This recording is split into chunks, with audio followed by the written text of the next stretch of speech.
If you're a real estate agent and you're tired of cold calling, door knocking, and spending money on ads, then subscribe to this podcast. We discuss leveraging the power of YouTube for your real estate business and how these strategies earned us over $1 million in GCI our first year in real estate. My name is Levi Lascsak and my partner is Travis Plumb. Let's get started. Benji Travis, one of my favorite people on YouTube, and actually one of my favorite people in general. Super nice guy. Had the opportunity to meet him in person and actually interview with him on his channel in Seattle. And I tell you what, him and the team were the most gracious and humble host you could ever ask for. We had a great time just hanging out, even after the fact, even after we met and interviewed. He did not just shoo me away and kick me out. He was more than happy to actually took me to lunch, introduced me to to Sean, to a few other people that he knows as well. I mean, it was just overall a tremendous experience. But a little background on Benji real quick, if I can introduce him. He's, garnered more than 1 billion with a B video views on YouTube. He's been on the platform for well over a decade, and he's helped several channels, start and grow. Through this, he has worked with hundreds of brand sponsors. That's actually where he has earned a majority of his money, up through well over 7 figures. I guess you could merge that together, 7 figures each year, and raising over $2 million just for charity. Guys, that's the power of YouTube as well. I love what Benji's partner, Sean Cannell, says, that, money isn't everything, but money fuels the mission. So whatever your goal is, think about that. It's not all about the money, but money is very, very important to help you accomplish the goals, and at least as well to give back. And so the fact that he's raised over $2 million, I can tell you right now, I remember from his book, he actually jumped out of an airplane as well to raise money for charity. So imagine doing that. He's co-founded Video Influencers, which is the channel I was fortunate to interview with him on. And that is a great channel and resource for all of you. And again, I learn from all creators, guys. This is just something to keep in mind. It's not just real estate creators on YouTube. If you look at any creators, you can learn something from them. You can either learn what you like or what you would like to add to or incorporate in your videos or styles, or you may learn things that you don't like. Maybe there's something you're like, oh, maybe you notice something that somebody's doing, something that you didn't notice you might be doing. And so you can also subtract. You can add or subtract depending on the content you're consuming, but not just real estate creators, but any creator in the space. And, you'll find some good ones in there. Benji's also co-authored the best-selling YouTube book, YouTube Secrets. It's the one that I came across that really kicked off everything. And that's where I learned that Benji actually started in real estate, his YouTube career in real estate well over a decade ago, and was able to land some significant contracts in real estate. And he went from what he would say a struggling real estate agent doing 10 deals per year to doing over 100 deals in 1 year. Guys, think about that. Benji's like the pioneer of YouTube and real estate over 10 years, transacting over 100 homes because of his YouTube channel back then. So a lot of experience, since then. He has gone on to do many other things. So we want to welcome Benji. And Benji, did I miss anything, or would you like to add to that? Wow. Well, Levi, first off, thank you so much. What an honor to be introduced like that. You didn't really miss much, but I wanted to highlight one of the things you did mention, how important it is to learn from others, especially in this profession. You don't have to just learn from other real estate agents or professionals in the industry. In fact, the reason I even got onto YouTube was because of my wife, Judy. She was the one that introduced me to the platform when I was a failing real estate agent, and I supported her, helped her go full time. She became a 1 million subscriber YouTube channel. I thought, you know what? Judy's doing this. It's working out for her. I might as well apply what I've learned and what we've done together on my own real estate channel. And that was, I want to say, about 2009 or 10. And within 2 years, like you mentioned, I went from doing less than 10 properties a year to over 100. I landed the HUD account for the Northwest from Seattle all the way to the Canadian border. Had investors just calling my phone, Levi, all about this. Because they were watching my real estate videos. So I didn't go on to do this long term, being a real estate agent really was it was kind of a transition for me, because I got started during the real estate crash. I was flipping homes in 2007. We all know what happened right after that. And so I was just trying to survive, never thinking it would be a big thing. But because of the YouTube channel, really did turn it into a 7-figure business. And this is why my original passion for YouTube is more real estate than anything, even though my wife and I do have 1 billion views through vlogging as a family. But I do believe there's actually way more opportunity for professionals, especially real estate agents, than there is for anybody else. And the first kind of lesson before you get into asking questions and we answer other people's questions, Levi, is realize as a real estate agent, you're not competing against other YouTubers. In fact, there's very little competition compared to other niches on the platform, because you don't need to get millions of views. You don't need to get 1 million subscribers. In fact, when I was a 7-figure real estate business, I had less than 5,000 subscribers. And it's weird to even say, like, Levi, you know all about that, because usually you don't flex small audiences, but we want to impress upon anybody that's listening that you don't need a giant audience. You need the right audience when you're on YouTube as a real estate agent. Yeah, absolutely. And I think that's what really kind of established our relationship too, Benji, was that, you know, we've been a small channel. I mean, we actually just passed the 5,000 sub mark, but, you know, we had, got our first call with only about 50 subscribers after about 30 days. And so that was enough to kind of, realize that we had something real. And of course, that's what the whole goal of the channel, at least on our side, was, can we make the phone ring? And whenever you look at it from that perspective, it's just a different business plan versus how many subscribers can we get, or even trying to, lock in other opportunities, or the view count. It was just like, we just want to generate phone calls is really the main thing. And so that has worked out very well. Christina, welcome to the stage. Happy to see you as well. Another one of my favorite real estate creators, and got a chance to meet her at Vid Summit a while back there. So ultimately, if anybody has any questions, please raise your hand. Feel free to come up on stage as well to ask your questions. And Justin, did you want to briefly introduce yourself, say hello, and then did you have any questions or comments you wanted to throw in?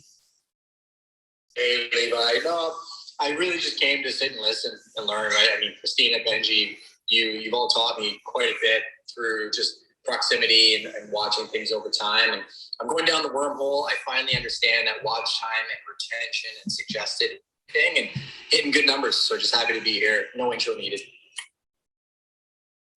Great. Thank you. Matt, I just want to swing over to you real quick. Would you like to just briefly introduce yourself? And then did you have a question or a comment, or just here to hang out? Just here to support you, my man. Matt Lamar, in Atlanta, Georgia. Always happy to learn from you guys. I really appreciate the info. All right. And Christina, how are you today? I'm fine, my friend there, Benji and Levi. How are you? We're doing well. I just want to throw in something really quick, because I do my channel a lot differently than a lot of other real estate channels. And I do turn my channel into a business, but, the view counts and all that stuff is important to me.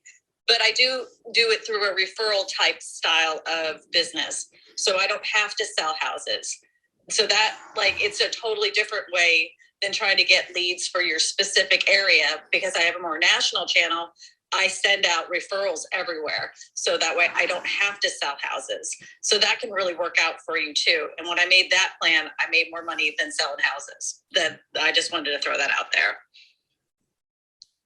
Yeah. So real quickly on that, for those that may not know, Christina, I believe, is well over 130,000 subscribers now, has a national audience, and creates 2 videos a week. And, it is a completely different business model from what we're working on, but she's absolutely crushing it as well. She actually was a speaker at Vid Summit. She's been featured in the book YouTube Formula.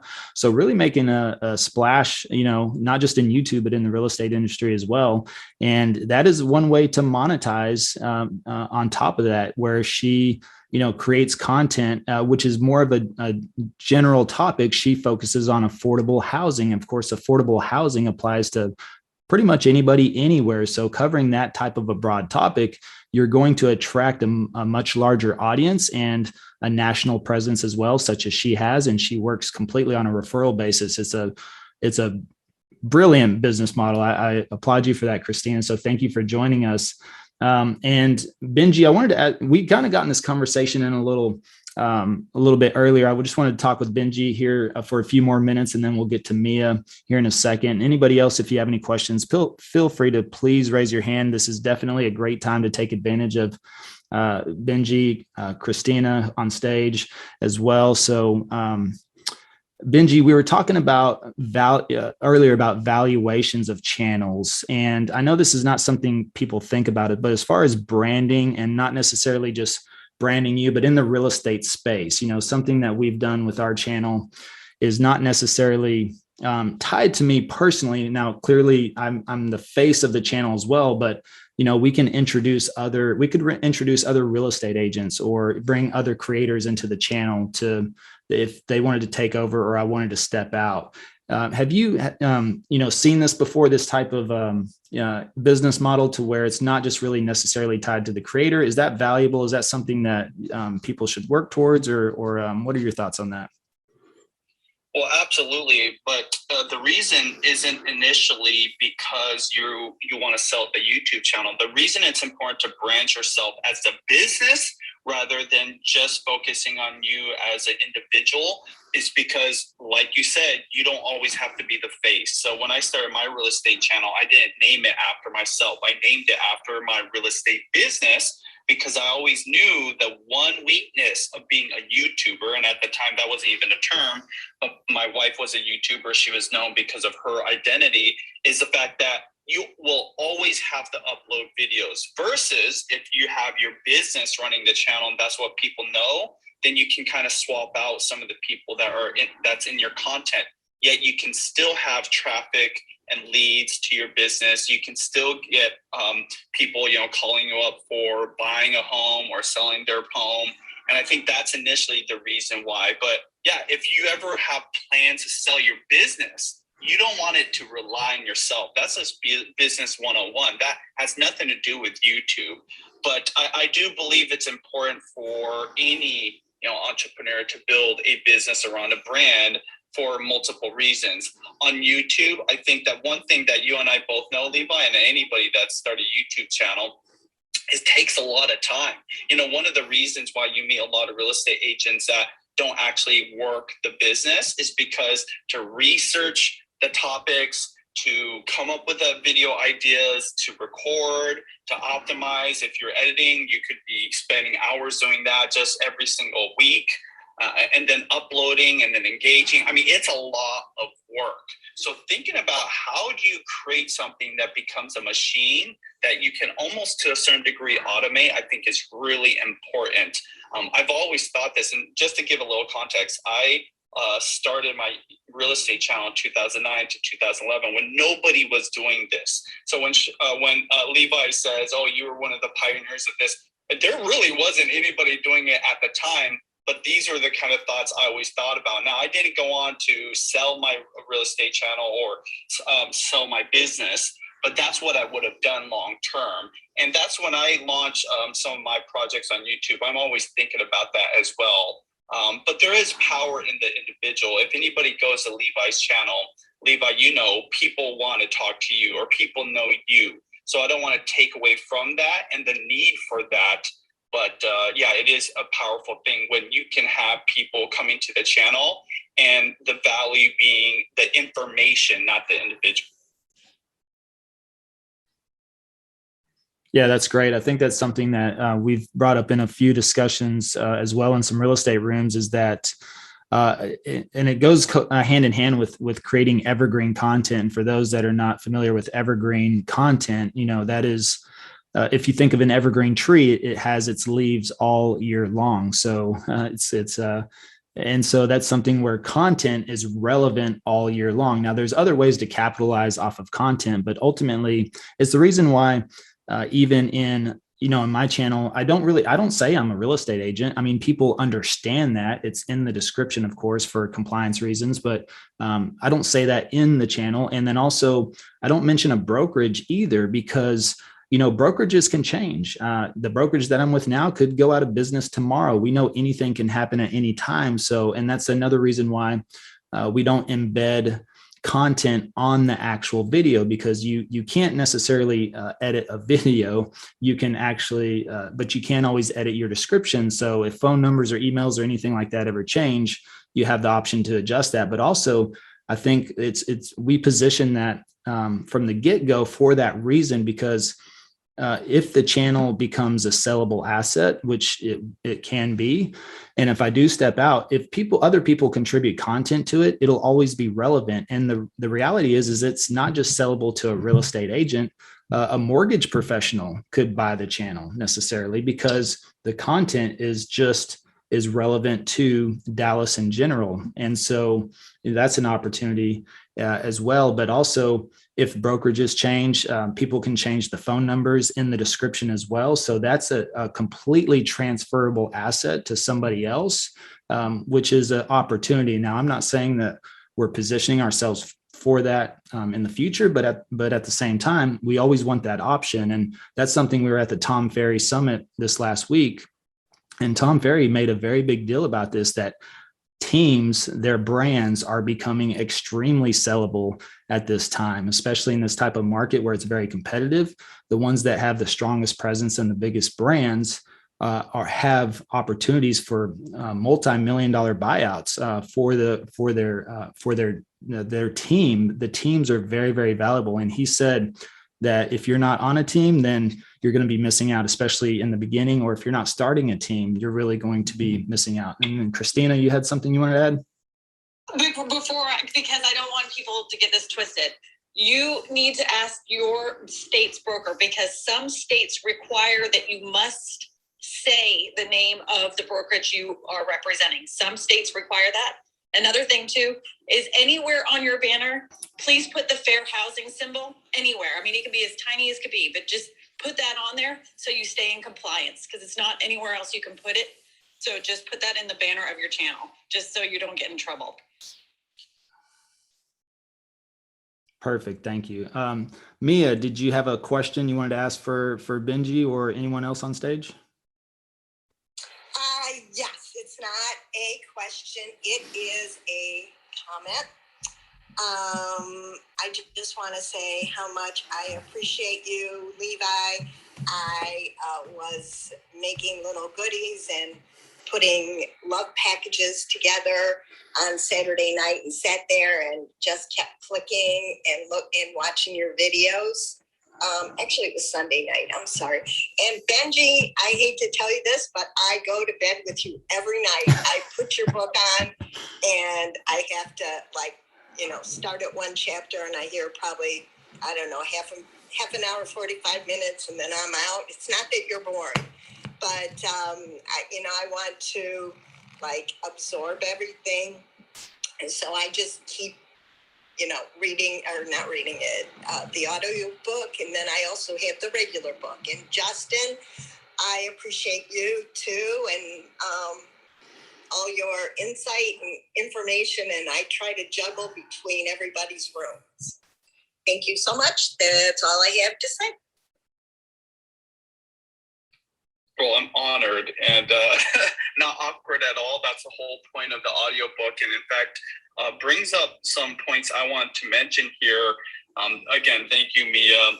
But when I wrote YouTube Secrets, I didn't just write that for any type of individual in a specific niche. That book took Sean and I 4 years to write, because we wanted to give anybody that was on YouTube for any type of content a playbook that would help you be successful. And I really do believe Levi is a great example of it. In fact, we just wrote the second edition. So if you get the audiobook, you just have to refresh when that goes out and you'll get the second edition.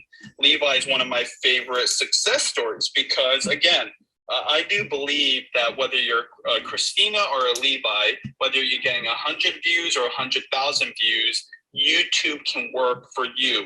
if you work YouTube to the way you need to do it. So there's some guiding principles. And I want to get into some of this stuff, even though it might be elementary for the seasoned creators. Remember, YouTube is a search engine and it's connected to Google. Google owns YouTube, and there's a reason they purchased that when they did, I don't know, 2005 or whatever. It's because they understood the power of search. Have you ever had this experience where you're searching for something on Google, and if you're signed into your Google app or you go onto YouTube, you get pinged or you get notifications for certain types of videos related to what you searched on Google? It's happening now more than ever. It's because the AI, the algorithm is getting so good at reading what your needs are that YouTube will serve you those type of videos. And the reason I bring this up is a lot of people, they see other real estate channels or business channels and they think that they need to go for the big topics that are really sexy or get you, going viral, when that is number one, very difficult and very hard to do. And two, if you're just starting out, it's almost impossible.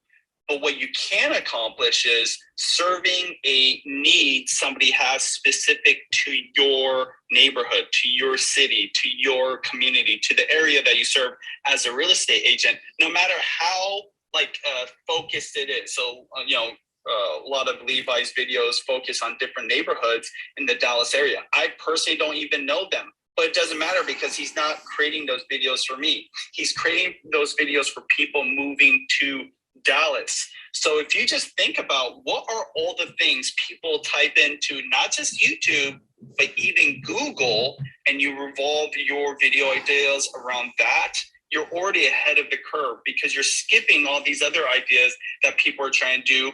Typical agents will be like, when the next real estate market crash is coming, or predictions on where home prices will be. Though those are very great videos and I'm sure entertaining to a broad audience, the videos that you, as a real estate agent that's just starting out, should be around the clients you already serve, the ones that you understand. So it might be as simple as what are the best schools in Seattle, Washington? It's very niche. But guess what? People are typing that into YouTube and to Google. And if you have a video that will serve that audience, YouTube and Google will get that video in front of people. So this really opens up your mind to a lot of options that people aren't exploring because, again, it seems so small and it seems maybe inconsequential in the grand scheme of things. But for those clients who need to be served in a specific way, it's huge. And Levi has actually told me many, many times that people have binge watched his content. And it's like, who even spends time binge watching a very specific real estate channel? It's because they're moving to Dallas and they're obsessed with knowing everything about that community. So be the person obsessed with giving the information needed to these people, either moving there or selling real estate in those specific areas. I believe if you start there, you're already off to the races.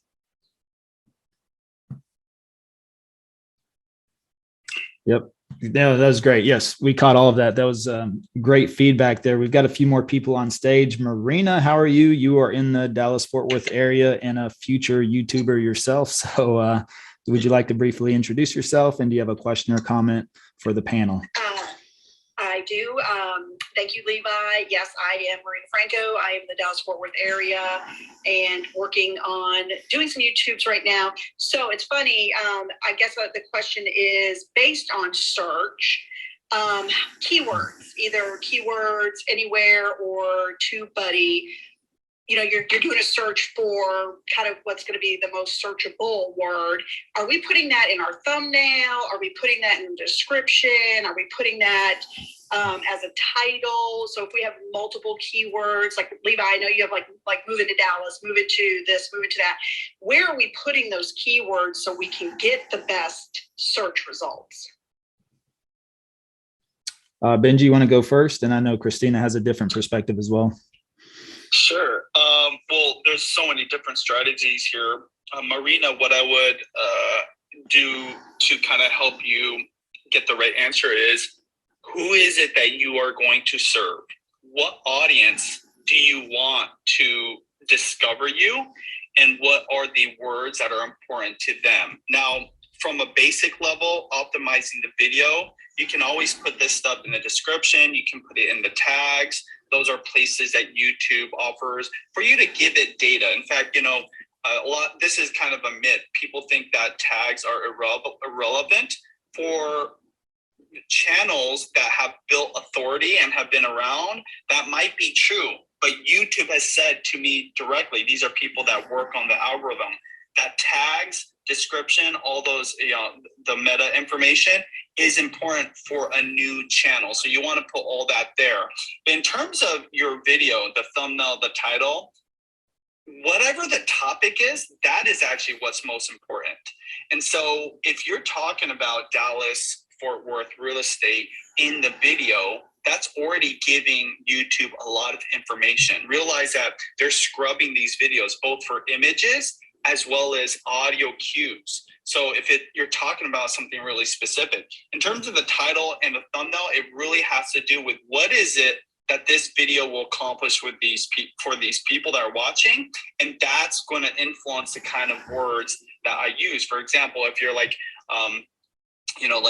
what is the market update for Dallas, Fort Worth, July of 2021? And so again, I'm thinking about what are the words that really stick out to somebody that's looking for that information, that would be interested in that. And I do kind of like juggle between the title and thumbnail, where I put different words, because you kind of want to maximize it. You don't always want to put the same words in the thumbnail that's in the title. That's actually a waste of space you could use. You could kind of almost use the two to dance off of each other. Like for example, and I would love to hear other people's opinions, but if I'm putting July market update for Dallas, Fort Worth, Texas, might be a horrible title, but let's disregard that. In the thumbnail, I say like boom in July, right? Something kind of intriguing, something that's like pulling on their psychological thoughts versus duplicating whatever is in the title. So there's all different things that you could do, but ultimately, number one, who is it that you're serving and what are the words that are important to them or will stick out to them? And then two, make sure to put all those optimizing words in those other places. But ultimately, it's the video and what it does for the person that's actually going to weigh the most, and how it gets found and the triggers to the YouTube algorithm. Thank you, Christina. Want me to put my 2 cents in there? Oh, yeah. I feel like it's 4, but go ahead. Yes. Okay. Here's the thing. I'm not saying that keywords are totally pointless. What I'm saying, I think maybe it got lost in the sauce is I don't think that you should spend a whole entire day trying to find magical keyword, long form phrases that is perfectly crafted and stuffed into a description because you think that's going to make your video take off, because that's 100% not the case. So I used to spend ridiculous amounts of time on TubeBuddy and vidIQ and keywords everywhere trying to find the magical keyword that was going to make my video. This is it. This is going to be the one. That's not it. Benji was exactly right when he said it's the thumbnail and the title and writing a description about your video that makes sense for that video. You make an incredible title and an incredible thumbnail. Those keywords really are like the bottom of the list, because it really comes down to the viewer. The viewer doesn't give 2 flying flips what your keywords are or how long you research that phrase to make it the video pop off. They don't care about that. They care about watching the video itself. So everything that Benji said was exactly what I said. I just kind of said it with more emphasis because people spent so much time spending all this time finding magical keywords that they're like, this is it. This is it. I know I got a score on vidIQ. It's 100, and I got a score on TubeBuddy, and it says I'm going to rank at this. And then of course the video comes out and it doesn't do crap because you didn't do a good title and you didn't do a good thumbnail. No one's going to watch it. That's a great video idea for YouTube experts. The truth about keywords on YouTube. Because not only do I agree with what you said, Christina, even though it's important for a new channel to utilize all the tools available, yeah, people put too much weight on these tools like vidIQ, TubeBuddy, which I use both. I prefer vidIQ. But ultimately, and this is the thing that kind of throws people for a loop, I've been doing this for 14 years now. And what I found is YouTube is working so hard to make it easy for creators. So the only thing that matters is the video itself, and a very close second is a title and thumbnail. You would think that it's actually closer, like all three of those are really important, but I've seen crappy thumbnails and crappy titles get videos 1 million views. So I know this is true because, some of my first videos were deer in the headlights look, right? But ultimately it was the information that was good. Even back then, I didn't know how to optimize my titles and thumbnails. No one taught me, there was no standard. So if there is one thing I could leave this conversation with, the video matters most. Does that video do something for the viewer better than anybody else? And one of the number one ways to understand this, and this is for both you, Marina, anybody, I know that you're asking about keywords, but if you want to rank for a certain search topic, go and put that search into the search bar and look at what ranks and watch every one of the first 5 to 10 videos. And your goal is to make your video better than all those. It's a huge task, but that's why people like Christina get the kind of views she gets, because she's so flawless and effortless in her videos. She comes off very graceful, she knows what she's talking about, but that came from a lot of practice. So it is hard work, but it's actually more simple to get there to success on YouTube than you think if you're focused on the right things. And this is why I also want to reemphasize what Christina said. Don't put too much time into things that's not going to give you the ROI. Yep. Awesome. Thank you, guys. Yeah, you're welcome, Marina. And also just, and I can help shortcut for a lot of real estate agents in here.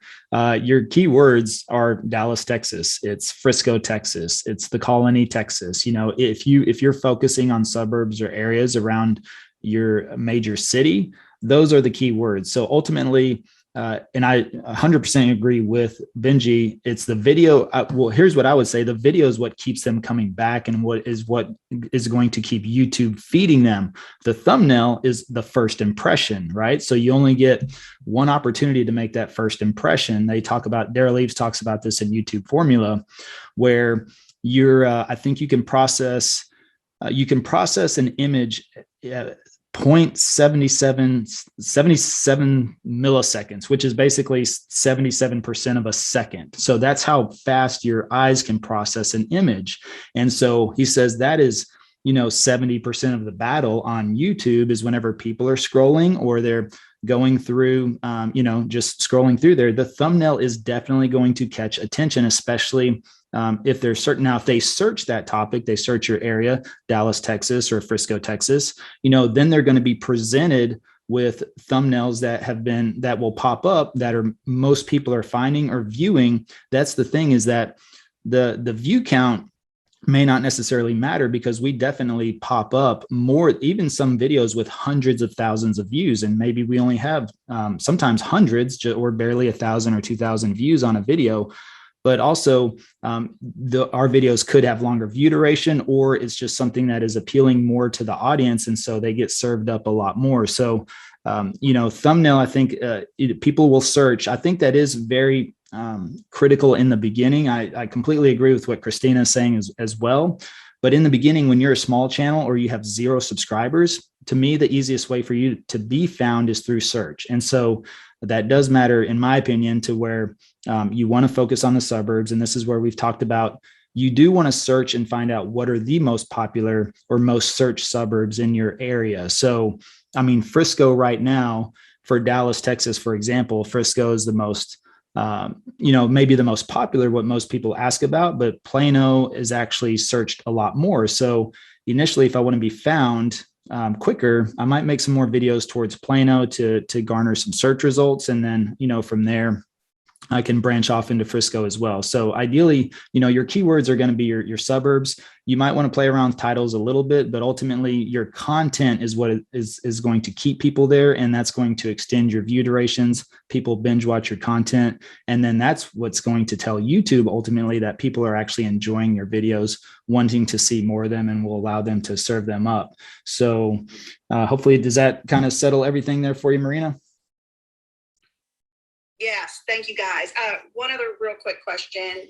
I've had somebody tell me to have, and I heard that this morning, some sort of hook line, like, I know, Levi, you're like, we've helped this person. How important is it to have, like, I mean, if my hook line is howdy y'all, is that a decent hook line, or how do you really find that hook line that makes you feel comfortable? Well, it's said that people determine you have 3 seconds, right? 3 to 5 seconds possibly to get somebody interested in your video. I think that's something you have to experiment with as far as a lot of creators you'll see. I think Benji starts out, even like his interviews, in this interview or in this video. A lot of creators do this. They'll say, in this video, you're going to see, and they kind of jump to it. For me personally, every video is, so you're thinking about moving to, because I do want somebody to make that split second decision. That takes me about 2 seconds to say. So you're thinking about moving to Dallas, Texas. You're thinking about moving to Frisco, Texas. That tells somebody very quickly. And see, I believe that YouTube has our audience dialed in so well now that if somebody is thinking about moving, I want them to shake their head yes and say, I am thinking about moving. That is likely going to keep them on the video. But if they're not thinking about moving to the area and they have no interest and they bounce quickly, I'm okay with that too, because if they're not in the market, or wanting to move, then that's not really my target audience. And so I want YouTube to collect that data and also say, well, maybe that's not the right person. And so I'd rather them try to find more people that are continuing to stay on there. And, for us, we believe this is working very well, of course. I mean, I think the numbers speak for themselves, but I woke up to 3 emails this morning. I mean, it's every day, it's calls, text, emails. So if you say something in addition to, well, howdy y'all, this is Marina Franco, that's where I think some agents make that mistake, is because they always start with that introduction, and every real estate agent does that. And the viewer coming in for the first time is not necessarily looking to find an agent. I mean, anybody can find an agent at any time. What they're looking for is the content. They're looking for the value. And so if it's 100% viewer focused, which is, so you're thinking about, or in this video, we're going to be helping you understand what it's like to live in Dallas, Texas. That's your hook. That's what you want to start out with. Benji, would you like to jump in on that? Yeah, I was just completely agreeing with you, and I'd maybe throw a different perspective. I think ultimately every video is going to be a little bit different, like what Levi said. But if you're familiar with the show The Office, it's a popular show, that's still to this day. And they do what's called a cold open. So before the intro, before the actual beginning of the story, whatever it is of that episode, they'll have like a cold open. And so I talk about this on YouTube. Sometimes we just have to have cold opens. We're not worrying about introducing anything. We don't even have to introduce what we're going to be talking about. We just get them with some like really important information. So like if you were doing a market update, for example, again, I'm just using that because that's what I remember doing that helped me get some people locally, is I would go, yeah, in July, we saw a spike in appreciation of 5%. Homes are selling for less than 30 days on market. It is hot right now. So I don't know what that was. It was like probably 15, 20 seconds. And so that sometimes works because people are getting into the information they want right away. And you're fighting not only for the 3 seconds, but the 30 seconds and then the 3 minutes. In there somewhere, you can finally introduce yourself, but be brief and be right to the point. Because again, what do people come there for? Probably not to look for a real estate agent. People are still not right now typing in a real estate agent of this city into YouTube, or well, maybe Google, right? They're going to YouTube because they want information. If you always keep that in mind, your introduction really doesn't mean anything to them. But also, if you give them enough information, guess what happens? I've heard this from Levi. I'm sure that Christina experiences this. They want to work with you, Marina. They want to work with the person that helped them so much. They almost feel obligated. That is the craziest thing. Think about a real estate agent. My wife says real estate agents make her cringe. So I always wonder when I was in the business, if like she would just like cringe seeing some of my videos, but it's because they're so salesy. And they're salesy for a reason. They need the business to stay in business, right? So they're worried about getting the leads, they're worried about getting the traffic. The final perspective I want to share with you and everybody in here is, how would it feel if people lined up to work with you? How would it feel if your phone was ringing constantly? How would it feel if you had an email inbox that was full every single morning with people saying, hey, how do I get you to be my agent? Well, that's what happens when you do this on YouTube. That's what happens when you apply what you know into the video and you deliver the kind of value that people both expect and don't expect. They will reach out to you. It's crazy because even Levi told me this during my interview with him. He doesn't really worry about promoting himself at all. Maybe at the end he might say something, but people like are pretty smart. They're going to check the description. They're going to go look at your website. Like Christina said, if you put some information in the banner or wherever, like they will reach out to you. But the secret of YouTube, the true secret that I don't really emphasize in my book, YouTube Secrets, you give as much as you humanly can give, and people will give back to you. And they still don't even think they're giving back to you. They're like, I need this guy because supposedly he's the best. Look at all these videos. I'm like, I could be a real estate agent myself because all the information I know. So I know I kind of went off on a tangent, but I'm very passionate about the idea of teaching people and helping them first, and then getting whatever it is that you're hoping to get out of YouTube second. I love it, guys. Thank you so much. Yeah, you're welcome. It's and we have some, I get the opportunity. I'll be speaking at an event on Friday, and I'm going to share, I show screenshots of the emails, and, we have phone calls, a whole montage of phone calls. We have a montage of Zoom calls. We provide any opportunity for anybody to reach out to us. But that's the thing, is when they reach out to us, they've already made the decision to work with you. At that point, it's game over from a business. We don't have to chase anybody. We don't have lead magnets. We don't, anything we provide on there is for free. And so whenever they reach out, I'll show the emails. We don't just get one-liners. Some of the titles just in the last 2 days from emails is moving from Hawaii to Dallas. Another title, looking for realtor. Another one, living in Texas. Loving your YouTube channel. Moving to Dallas on 10/31. They title it, and then on top of that, they write paragraphs. People tell us their full names, their kids' ages. I've had people email me their full asset list and complete description of what they have in the bank and savings and accounts. It's amazing that when they consume multiple pieces of your content, they develop a relationship with you. And we never got into this to be stars, but there is a little bit of that, or, movie stars, or whatever. But that's the whole reason that, people like stars so much, is because they sit there and watch their movies or their TV show every single week. And you just develop a relationship with them. It's kind of like Friends, the Friends TV, channel, or not channel, but show. I don't watch TV that much, but there's 6 different people on there. The reason they do that is because every single person has a different personality, and everybody in your family, if you've ever watched that together, everyone identifies with a different character. And so they're kind of like, hey, you're like Joey and I'm like Rachel. And, and so that keeps people hooked in. And so whenever they call you, they've already made that decision. And the emails and the text that we get and the phone calls, they volunteer all the information. We don't have to pry that information out of anybody, because they've already developed that relationship and they've already chosen us. And so, yeah, it's a great opportunity. I want to jump over to Hillary. Thank you for being so patient. Hillary, if you're there, can you unmute? I see you're an SEO specialist, which is interesting. SEO does play a role into YouTube. So if you could briefly introduce yourself, and do you have a question or comment? Hi, thanks, Levi. I'm just delighted to see this room and great to see Benji up there as well.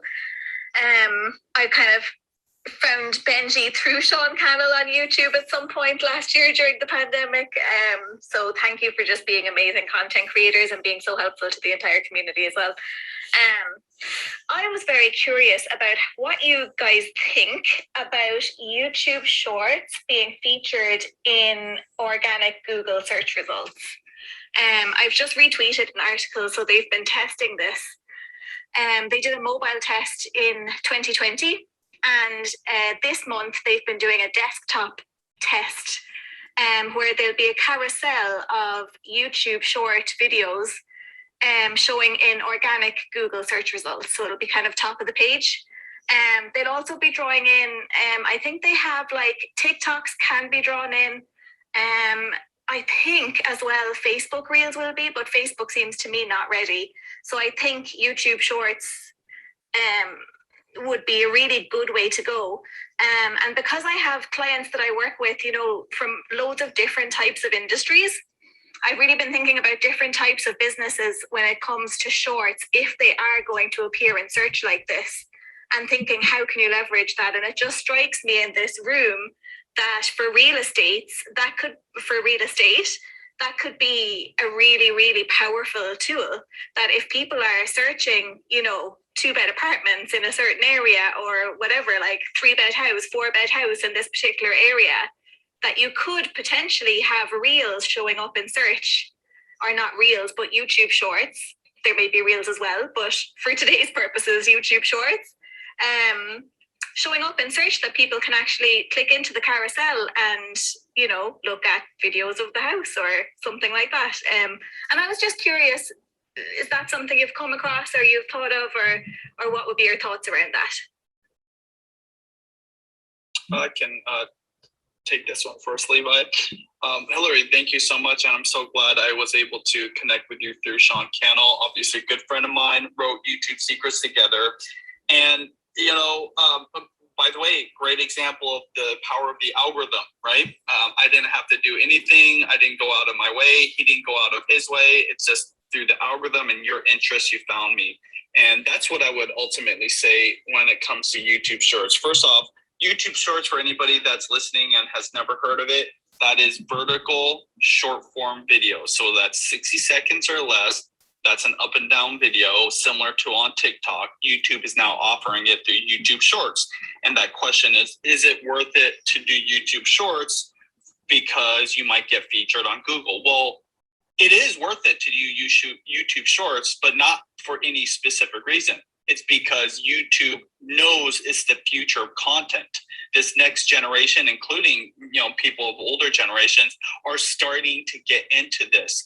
Not necessarily because it's up or down or because it's like the new thing. It's just because it's short and sweet. You get right to the point. It's everything we teach in YouTube Secrets all mashed down to less than a minute. And that's just powerful in itself because it just tells you sometimes you don't need the video to be 6 minutes. So using it is really going to be dependent on is that a good format for what you do? And is it a format that your consumers or your clients or potential customers are going to want to watch? But I think to your point of, is it going to get featured in Google? Well, anytime Google's testing something new, it's always good to dip into it to try it out, but you're still an early adopter. So I wouldn't suggest to somebody that is, already a year into their content, maybe getting momentum, to totally switch it up and do YouTube Shorts. But if you've never done YouTube before and you want to kind of dabble consistently and be able to create content without the need of editing software and a camera, well, YouTube Shorts is perfect for you. And this is why kids all over the planet are going viral and becoming TikTokers and YouTubers because of this new format, which is so much easier to create. But it still takes a lot of work. You have to upload volume, but there is an opportunity. And just on a side note on YouTube Shorts, we wrote a whole chapter about this in our second edition. because it is something people should pay attention to. I believe, and partly because I'm holding my phone right now, by the way, in my hand, and it's vertical. So these vertical videos just fit better in the way people consume content. I used to think like there's always going to be a place for wide videos on any platform, any device. But more and more, I'm realizing the reason why people like this vertical short form content is because it just fits in your hand. You can swipe up, go through all these different videos very quickly. So it's significant. Pay attention to it. If you want to do it, Hillary, I think that it's important to get into it, but you have to be committed to it just the same as any other format, including YouTube's long format as well. But I'm seeing people become like billion video view channels, which took me and my wife 10 years to do in a matter of 12 months. So it's obviously something that's going to be here and going to be very important for creators to explore. Christina, do you have any feedback, or have you been experimenting any with shorts? So this is one of those things that at Bid Summit, I was like, you know what, I'm going to like do this. So I'm going to actually create a shorts channel, and I have this like challenge for myself that I'm going to put out a short a day for 30 days just to see what it does. I mean, like, it can't hurt anything. And I actually, like, I'm trying to, because I'm so wrapped around doing long form content, I'm trying to figure out how I could do this in a short form. And I kind of have, now that I've been marinating on it, I have an idea on how I'm going to do these shorts, basically just, you know, talking, because I do national real estate stuff. So there's always these quotes that national CEOs make about the real estate market. So it's basically kind of confronting those kind of quotes that they've said. That's what I'm going to do for shorts, because people love that kind of stuff. What's the name of your channel, Christina? I want to see it. I haven't done it yet. Like my whole thing was like, I did the whole plan. I finally figured out like my plan. I want to do one a day. It's a shorts. And then I'm like, I actually got this from a TikTok guy where he does quotes from other like CNBC and stuff. And he talks about the stock market. When people say something that's kind of crazy, he kind of screen grabs that part and then he makes his own commentary about it. And it's pretty engaging. So I was like, oh, I could do that with the real estate market. Cause you know, CEO of Redfin makes all sorts of stuff. And they usually have all this stuff that they want to say about affordable housing options. And they usually come up with some really terrible plans. So I figured, well, this would be right up my alley. I could spit off something in less than a minute about that. So that's what I plan to do. Well, that's smart. I'm, you know, not only am I a fan of yours, Christina, I definitely will be one of the first to consume it. But just a little note for other people. You know, when you go to YouTube right now, there is a weird button that shows up. I don't even know where to find it, but you're able to make a short off of another short. So this is great for commentary, like Christina said. So as a real estate agent, this would be an idea I would apply. If I was starting a second channel just for shorts, just like Christina is doing, and this is, again, is short form vertical content, I'm going to take little one-liners from CNN, from some business, you know, personality, or maybe another real estate professional, and say they make a comment that, one, I agree with, or two, probably even more important, that I disagree with. I can create a short based off of that. I let theirs play out first for like 10 or 15 seconds when they make the, you know, bullshit comment or whatever, and then I put my spin on it. Great way to make content in a very easy manner in a format that people like to consume, because people love hearing a second opinion or a different opinion. One of the reasons I love being on Clubhouse with Christina, because she's very quick to disagree with me, right? And so it makes for an engaging conversation. So think about different ways you can use shorts. And that's unique to shorts, by the way, you guys, that you can use other people's videos, and there's a function for it. I apologize, I don't know exactly how to do it, but to be able to create a short from somebody else's video and utilize that content. Like YouTube is inviting you basically to steal their content. And I think if it's done in a manner that's informative and valuable for the audience, why not? I don't disagree. I think things differently as well. That's disagreeing. Oh, that's awesome. Justin, did you have a question or wanted to chime in on something?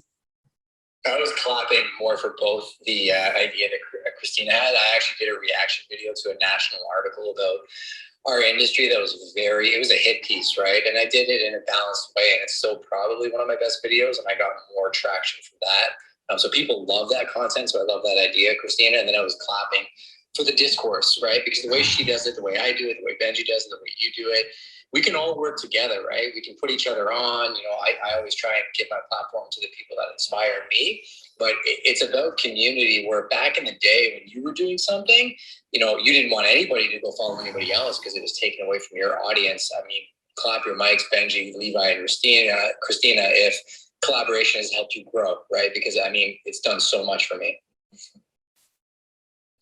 Yeah, absolutely. Oh, totally.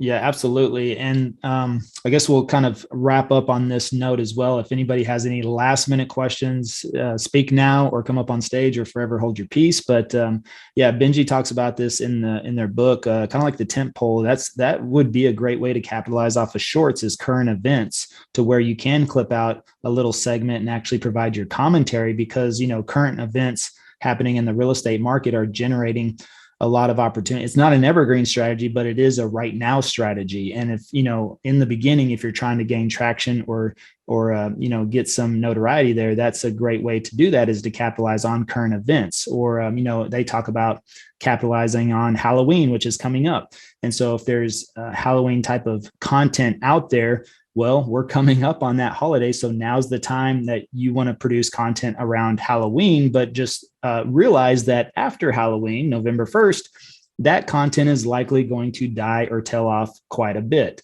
So therefore, there's an advantage and a disadvantage to capitalizing off of current events. And that's just something just to finish up with. On our channel, we experimented with shorts.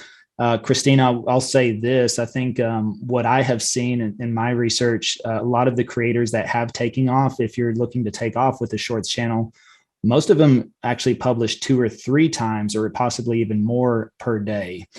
We published a short a day for almost 30 days on our channel. What I noticed, for us, was that we started to gain virality in those individual shorts. And what I mean viral, and I'll say mini virality, which means a short would be almost dead for the first few hours, and then all of a sudden it would take off and get 500, 800, or even 1,000 views inside of 1 hour, and then it would flatline.